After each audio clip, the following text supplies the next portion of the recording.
এই যে আজকে আপনাদেরকে একটা ঘাস দেখায়, হ্যাঁ, সেই রক্তবীজের মতো। এই যে যে ঘাস দেখতে পাচ্ছেন, ভালো করে দেখুন, সেই রাবণের রক্তবীজ। এ শালা না পোড়া তেলে মরছে না পচা তেলে মরছে।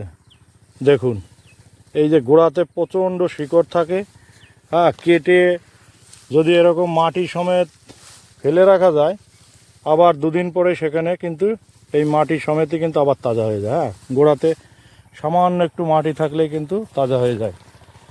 তো এই রক্তবীজ কীভাবে মারবো বন্ধুরা, দেখুন তো। এই যে ভালো করে দেখুন এই ঘাস। তো এটা নিয়ে আমি খুব টেনশনের মধ্যে আছি। পেয়ারার জমিতে এই ঘাসটা এই সাইডে আছে, এই দেখুন মামা ওদিকে নিড়াচ্ছে।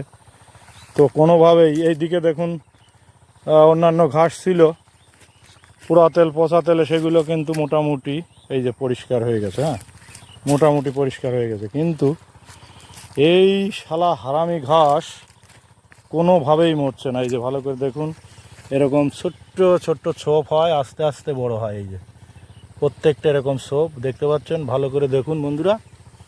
এ কিন্তু কোনোভাবেই আমরা মারতে পারছি না, এই নিয়ে কিন্তু খুব সমস্যার মধ্যে আছি বন্ধুরা। তো আপনাদের যদি কারুর কাছে এই ঘাস মারার টেকনিক জানা থাকে, ঠিক আছে, অবশ্যই কিন্তু আমার একটু কমেন্ট করে জানাবেন, তাহলে কিন্তু আমি একটু উপকৃত হব বন্ধুরা। দেখতে পাচ্ছেন এই ঘাস। ঠিক আছে, সবাই ভালো থাকবেন। Thank you.